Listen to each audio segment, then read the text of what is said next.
அப்ப நாங்க ஜெயிச்சிட்டோம்னு சொல்லாம அவங்கள தடுத்து நிறுத்திட்டோம்னு சொன்னா அப்பவே இவங்க கிட்ட ஒரு கிளாரிட்டி கிடையாதுன்னு புரியலையா? ரொம்ப நாள் நம்ம கனவு கண்டுட்டு இருக்கலாம். சாதாரணமா கனவெல்லாம் காலைல முழிச்ச உடனே போயிடும்.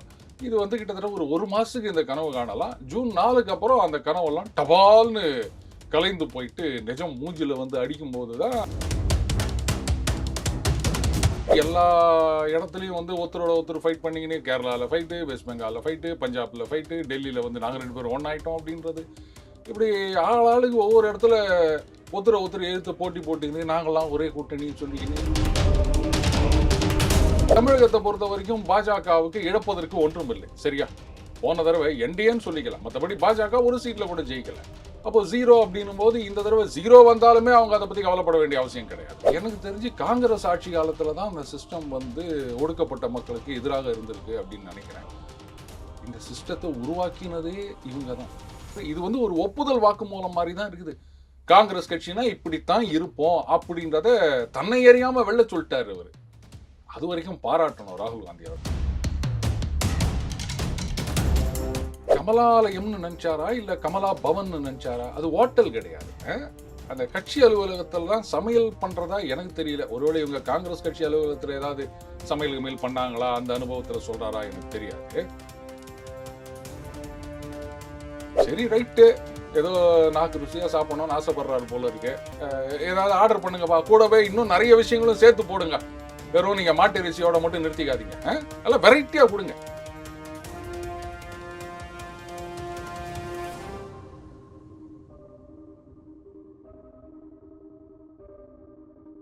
ரியல் ஒன் வாய்ஸ் நேயர்களுக்கு வணக்கம். இன்றைய நேர்காணலுக்காக நம்முடன் நினைக்கிற டெய்லி பஞ்ச் அருண்குமார் அவர்கள். வணக்கம் சார். வணக்கம் ஹரிகரன். இது வரைக்கும் முடித்த 5 கட்டமாக நடந்த தேர்தலில் இது நாங்கள் மெஜாரிட்டியை தாண்டி விட்டோம் அப்படின்னு சொல்லிட்டு அமித்ஷா சொல்லியிருக்காரு. ஆனால் காங்கிரஸும் அவர்கள் மெஜாரிட்டியை தடுத்து விட்டோம் அப்படின்னு சொல்லியிருக்காங்க.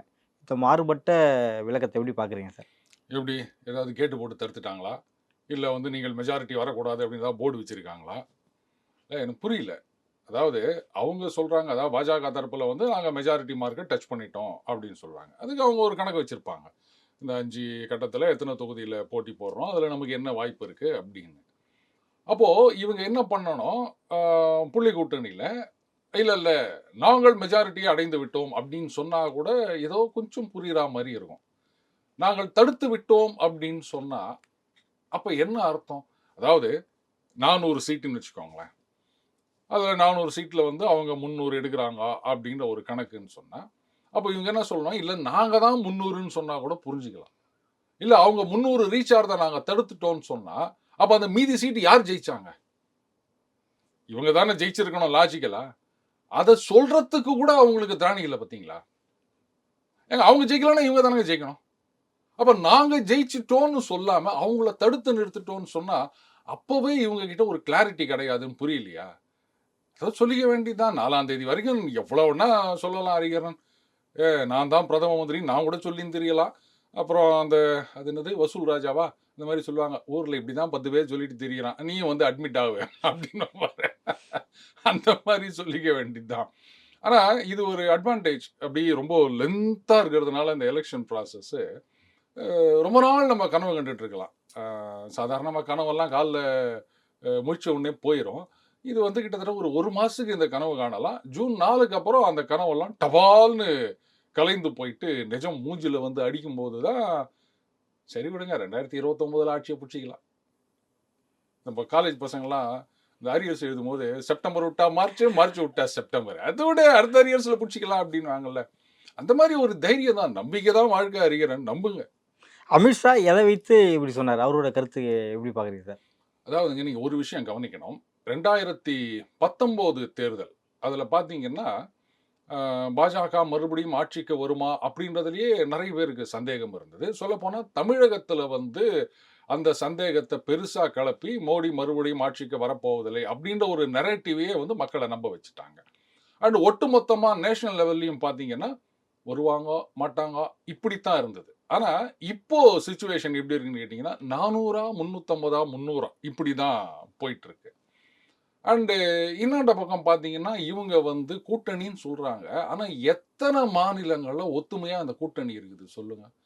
இப்போ திரிணாமுல் காங்கிரஸ் எடுத்தா வெஸ்ட் பெங்கால் தவிர வேற எங்கேயும் கிடையாது அந்த கூட்டணி.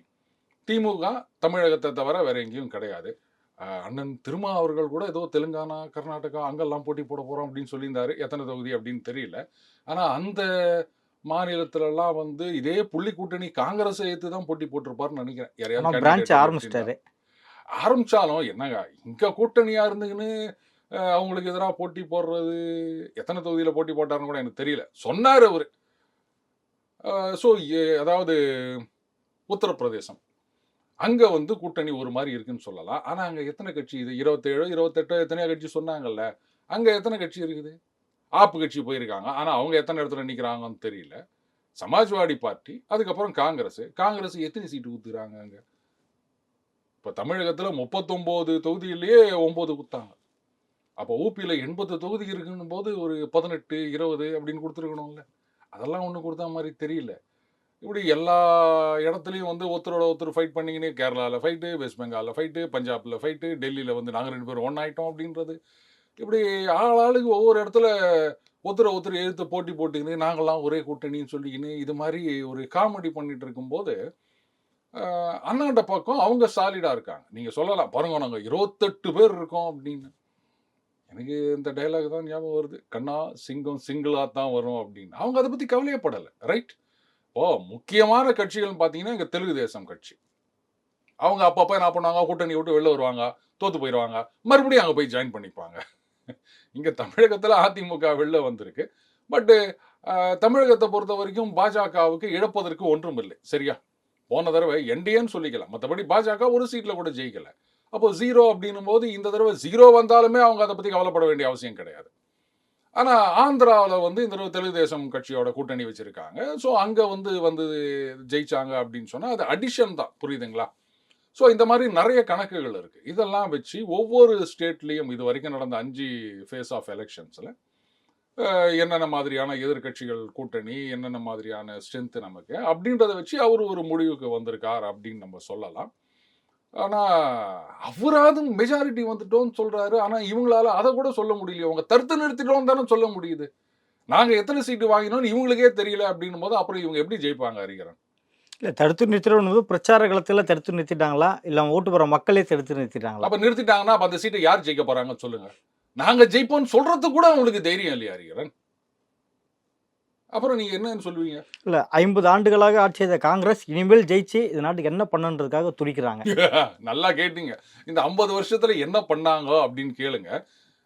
ஒன்று சொல்லலாம். ஆனால் காங்கிரஸ் கட்சியை பொறுத்த வரைக்கும் கன்சிஸ்டன்சி என்றைக்கும் ஒரே பேச்சு தான். இன்னைக்கு ஒரு பேச்சு, நாளைக்கு ஒரு பேச்சு கிடையாது. அவங்க வந்து இந்திரா காந்தி அவர்கள் காலத்திலேருந்தே கரீபி ஹட்டாவ், வறுமையை ஒழிப்போம், அவங்களா தான் சொன்னாங்க. அதுக்கப்புறம் அவர் மகன் ராஜீவ் காந்தி அவரும் அதை தான் சொன்னார். இப்போ அண்ணன் ராகுல் காந்தி அவரும் அதைத்தான் சொல்லி நிற்கிறாரு. அது காலங்காலமாக எத்தனை வருடங்கள் மாறினாலும் அந்த ஒரு டிவி விற்கிற கம்பெனி ஆடு போடுவாங்களே, அந்த மாதிரி காலங்கள் மாறினாலும் இவங்களுடைய அந்த டயலாக்ன்றது ஒரே மாதிரி தான் இருக்கும். அது மட்டும் இல்லை, அண்ணன் ராகுல் காந்தி அவர்கள் ரொம்ப அழகாக ஒன்று சொல்லிக்கிறாரு. அதாவது இந்த சிஸ்டம், இது யாரை பார்த்து காப்பி அடிச்சான்னு தெரியல. இங்கே தான் நிறைய சிஸ்டம்னு சொல்லியிருந்தாங்க.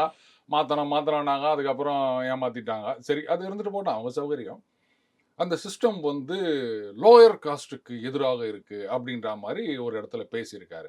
சரி, இதை எப்படி கண்டுபிடிச்சாரு அப்படின்னு பார்த்தா, அவங்க பாட்டி இந்திரா காந்தி, அதுக்கப்புறமா அவங்க அப்பா ராஜீவ் காந்தி, அதுக்கப்புறம் ஈவன் மன்மோகன் சிங் அவர்கள் பிரதமராக இருக்கும்போது அப்போல்லாம் அவர் பார்த்துருக்காராம் இந்த சிஸ்டமே வந்து அப்படி எதிரானதாக இருக்கின்றது அப்படின்னு. அப்போது எனக்கு தெரிஞ்சு காங்கிரஸ் ஆட்சி காலத்தில் தான் அந்த சிஸ்டம் வந்து ஒடுக்கப்பட்ட மக்களுக்கு எதிராக இருந்திருக்கு அப்படின்னு நினைக்கிறேன். இந்த சிஸ்டத்தை உருவாக்கினதே இவங்க தான். சுதந்திரம் வாங்கி கிட்டத்தட்ட 77 வரைக்கும் பார்த்தீங்கன்னா காங்கிரஸ் கட்சி தான் ஆட்சியில் இருக்கு, வேற யாரும் வரல. அப்போ 30 வருடங்கள் பதவியில் தொடர்ச்சியாக இருக்காங்க. அதுக்கப்புறமும் பல வருடங்கள் இவங்க ஆட்சியில் இருந்திருக்காங்க. அப்போவும் சிஸ்டத்தை மாற்ற முடியல அப்படின்னா எனக்கு என்னவோ சிஸ்டத்தை மாற்றுறதா தெரியல. இவங்க தான் இந்த சிஸ்டத்தை கொண்டு வந்தது. ஏங்க ஆரம்பத்துலேருந்து காங்கிரஸ் தானங்க ஆட்சியில் இருக்குது. அப்போ அவங்க தானங்க இந்த சிஸ்டத்தை டிசைன் பண்ணது. அத்தனை வருஷமா ஒன்றும் தெரியாமல் உட்காந்துருக்கிறாங்களா? இவர் மட்டும்தான் அரசியல் ஞானி. இந்திரா காந்தி அவர்கள் வந்து பதவியில் இருக்கும்போது இவருக்கு என்னங்க வயசு? அப்போவே கண்டுபிடிச்சிட்டாரு அவர்.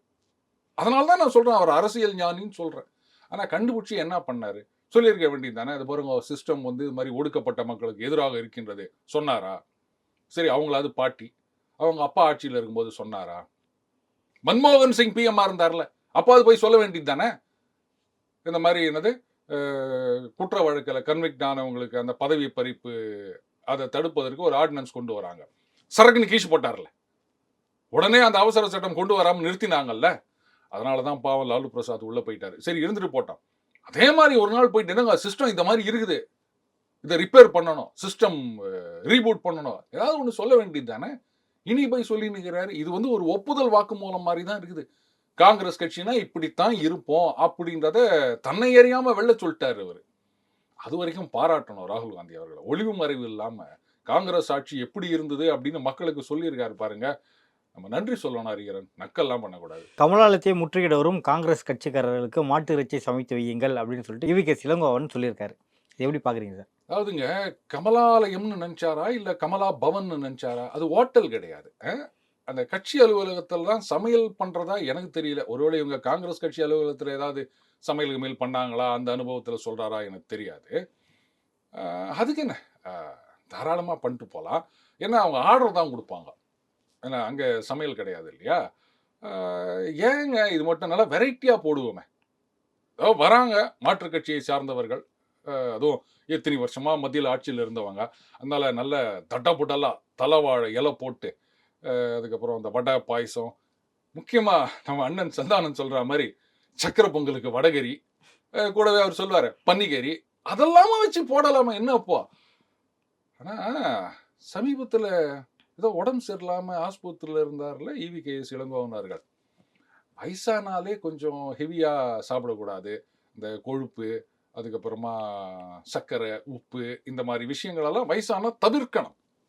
அது வியாதி இருக்கு, சர்க்கரை வியாதி இருக்கு இல்லை அப்படின்றதுல பொதுவாகவே வயசானா இதெல்லாம் வந்து நீங்கள் அவாய்ட் பண்ணுங்க, நாக்கை கட்டுப்படுத்துங்க அப்படின்னு சொல்லுவாங்க. நாக்கை கட்டுப்படுத்துங்க அப்படின்றது ரெண்டு விதத்தில் எடுத்துக்கலாம். ஒன்று வந்து இந்த நாக்கு சுவைக்காக கண்டதை தின்னக்கூடாது, உடம்பு கெட்டு போயிடும் அப்படின்றது. இன்னொன்று யாகாவாராயினும் நா காக்க, அதிகப்படியாக பேசக்கூடாது, அசிங்கமாக பேசக்கூடாது, அவதூறாக பேசக்கூடாது. இதெல்லாம் நம்ம அவருக்கு சொல்ல முடியாது, அவர் வாயை திறந்தாலே அப்படி தான் வரும் அப்படின்னு வச்சுக்கோங்களேன். சரி, ரைட்டு, ஏதோ நாக்கு ருசியாக சாப்பிடணும்னு ஆசைப்படுறாரு போல இருக்கு. ஏதாவது ஆர்டர் பண்ணுங்கப்பா, கூடவே இன்னும் நிறைய விஷயங்களும் சேர்த்து போடுங்க. வெறும் நீங்கள் மாட்டு இறைச்சியோட மட்டும் நிறுத்திக்காதீங்க, நல்லா வெரைட்டியாக கொடுங்க, சாப்பிட்டோம். அவர் என்ன வேணுமோ அது. இப்போ விருந்தாளி அப்படின்னு வந்தாச்சுன்னா சில வீட்டிலலாம் பார்த்தீங்கன்னா அப்படியே போட்டு திணிப்பாங்க, 11 வகை பதார்த்தங்கள் அப்படின்வாங்க. அந்த மாதிரி நிறைய போடுங்க, இதான் யதார்த்தம். சாப்பிட்டோம். அது ஒருவேளை அவங்க கட்சி அலுவலகத்தில் சரியா போடலையா என்னன்னு தெரியல. இங்கேயாவது கொடுத்துட்டு போட்டோமே, வந்தாரை வாழ வைக்கும் தமிழகம் அப்படின்னாரு பாருங்க. எங்கள் கட்சி ஆஃபீஸ் வரவங்களுக்கு நாங்கள் தடபுடலாக சோறு போடுறோம் அப்படின்னு ஒரு பெருமை வந்துட்டு போட்டோம் அண்ணாமலை அவர்களுக்கு. அதையும் விட்டு கொடுக்கணும் அறிகிறன், ஜமாய்க்கிட்டோம். அதுலேயும் குறிப்பாக மாட்டு இறைச்சியே அவர் கேட்க என்ன காரணம் சார்? அதான் நான் சொன்னேன்லங்க, அந்த ரெட் மீட் அப்படின்றத வந்து வயசானா தவிர்க்க வேண்டும்னு சொல்லுவாங்க. அது வந்து அது பாருங்க, அந்த உடல் உழைப்பு நிறைய இருக்கவங்களுக்கு அது வேறு விதமான ஒரு அரசியல் இங்கே தூண்டி விடுறாரா? அவரு இங்க சொல்வாரு, சரி ரைட்டு, அப்போ ஒன்று செய்யிட்டோம். நார்த்லயே இவர் ஒன்றும் பிரச்சாரம் பண்ண போல, அங்கே போகும்போது அவங்க கட்சி தலைவர்கிட்ட எனக்கு என்ன மெனு வேணும் அப்படின்ட்டு சொல்ல வேண்டியது தானே சொல்வார் அவரு. சும்மா எதையாவது வந்து ஒரு வம்பு இழுக்கணும் அப்படின்றதுக்காகவே பண்ணிட்டு இருக்காரு அவரு. இது எந்த என்ன சொல்றது, ஏதோ ஒரு பரபரப்பை உண்டாகணும். ஏற்கனவே மோடி அவர்கள், ஜெயலலிதா அவர்கள் அவர்களை பற்றி என்ன அசிங்கமாக பேசினார். இந்த வயசுக்கு அதெல்லாம் ஒரு பேச்சு தேவையா? நாகரிகம்னு ஒன்று வேணும். ஆனால் அவர்கிட்ட நம்ம எதிர்பார்க்கக்கூடாது. ஏன்னா அவர் பெரிய அரசியல் தலைவர் இல்லையா, அவர் என்ன ஒன்றா பேசுவார், அதை பற்றி நம்ம கேட்கக்கூடாது. அந்த மாதிரி எதையோ ஒன்று கொளுத்தி போட்டுக்கிறாரு. இந்த மாதிரி பரபரப்பாக பேசினா அப்படியே நம்மளை கவனத்தில் வச்சுப்பாங்க. நாளைக்கு வந்து ஏதாவது சீட்டு கொடுப்பாங்க, இல்லை மந்திரி பதவி கொடுக்கலாம். அப்படியே ட்ரெண்டிங்கில் இருக்கணும்ல அறிகிறேன். நீங்கள் பாட்டுக்கு விரும்பினா ரைட் நாங்கள் வரோம், நீங்கள் எனக்கு வடை பாயசத்தோட சோறு போடுங்கன்னு சொன்னால் நீங்களும் நானும் உட்காந்து பேசிட்டு இருப்போமா? இப்போ மாட்டரிசின்னு சொல்லவே தானே பேசுகிறோம். பேசு பொருளாக இருக்கணும். அது எப்படி பேசினாலும் கவலை இல்லைன்ற மாதிரி ஆகிப்போச்சு. எதையாவது ஒன்று பேசிவிட்டு 4 பேர் நம்மளை பற்றி பேச வைக்கணும்னு ஆகிப்போச்சு. சரி விடுங்க, அவர் வாணி அவ்வளோதான், அதுக்கு மேலே நம்ம ஒன்றும் சொல்கிறதுக்கு இல்லை. காங்கிரஸ் கட்சி முற்றுகையிட வரும்போது பாஜக தலைவர் அண்ணாமலை என்ன சொல்லியிருக்காரு அப்படின்னா, காங்கிரஸும் திமுகவும் சேர்ந்து தமிழினத்திற்கு என்னென்ன துரோகங்களை ஏற்றார்களோ அதையெல்லாம் நான் வெளியிடுவேன்னு சொல்லியிருக்காரு. குறிப்பாக வெளியிடும் போதுனா டிஎம்கே ஃபைல்ஸ் வரதுக்கு வாய்ப்பு இருக்குமா? இல்லை, அதாவது காங்கிரஸ், திமுக இவர்கள் வந்து தமிழினத்திற்கு, தமிழர்களுக்கு என்னென்ன துரோகம் அடைத்தார்கள் அப்படின்னு அண்ணாமலையா ஏங்க கஷ்டப்பட்டு இதெல்லாம் எடுக்கிறான்? அண்ணன் வைகோ அவர்களை கூப்பிட்டாலே அவர் புட்டு புட்டு வைப்பாரு. இதுக்கு மேலே ஒருத்தர் சொல்ல முடியுமா? அவருடைய பழைய பேட்டியெல்லாம் எடுத்து போடுங்க. அவங்க வந்தாங்கன்னா, ஒரு பெரிய எல்சிடி ஸ்க்ரீன் ஒண்ணு வச்சுட்டு, அண்ணன் வைகோ அவர்கள் பேசினதெல்லாம் எடுத்து போட்டாலே போதும். 2 பேரும் அப்படியே திரும்பி போயிருவாங்க. அதுக்கு மேல நம்ம ஒண்ணும் புதுசாலாம் சொல்ல வேண்டாம். டிஎம்கே ஃபைல்ஸ் 4 வருமா அப்படின்னா, ஆமாங்க. அதாவது ஒரு படத்தோட சீக்வல் அப்படின்னா டக்கு டக்குன்னு வரணும். இப்போ பொன்னியின் செல்வன் பார்ட் 1 வந்தது. அதுக்கப்புறம் பார்ட் 2 வந்துருச்சு. நீங்க ஒரு 5 வருஷம் கேப் குடுத்தீங்கன்னு வச்சுக்கோங்களேன், ஜனங்க மறந்துருவாங்க. மறுபடியும் அந்த பார்ட் 1 பார்க்கணும். அதனால சீக்கிரமே அடுத்த ஃபைல் ஏதாவது ரிலீஸ் பண்ணீங்கன்னா, ஜனங்களுக்கு அப்படியே கொஞ்சம் குசாலா இருக்கும். அப்படியே பார்த்து ரசிச்சுட்டு இருப்பாங்க. அந்த டிஎம்கே ஃபைல்ஸ் வெளியிட்டாருன்னா யார் யாரெல்லாம் வரதுக்கான வாய்ப்புகள் ஆ, இருக்குங்க? அதெல்லாம் சொல்ல முடியாதுங்க. அது நெறைய இருக்குது. வந்து அது மட்டும் இல்லாம, அந்த யாரோ ஒரு காவல் அதிகாரியோட பேசின வீடியோலாம் இருக்குது. அதுல இன்னும் யார் யார் இருப்பாங்கன்னே தெரியல. ஏற்கனவே ஒரு தடவ அது அந்த மேட்டர் வெளில வந்ததுங்க. நிரார் ஆடியோ டேப் அப்படின்னு சொல்லுவாங்க. அப்போ இந்த அளவுக்கு அ ரீச் இல்லன்னு வச்சுக்கோங்களேன். அது கொஞ்சம் கஷ்டப்பட்டு தேடி கண்டுபிடிச்சு அதனோட டிரான்ஸ்கிரிப்ட் அப்படி இப்படின்னு என்னவோ இருந்தது. அதுக்கப்புறம் அதெல்லாம் ரிலீஸ் பண்ணக்கூடாது அப்படின்னு சில பேர் கோர்ட்டுக்கெல்லாம் கூட போனாங்க. இப்போ வந்து இந்த சோஷியல் மீடியாவோட ரீச் அதிகமா இருக்கு. அதனால அந்த மாரி ஏதாவது போட்டாங்கன்னா, வியூஸ் நெறைய வரும். வேற ஒண்ணும் கிடையாது. நடப்பு அரசியல் குறித்து பல்வேறு கருத்துக்களை பொறுத்தவரைக்கும் மிக்க நன்றி சார். நன்றி ஹரி.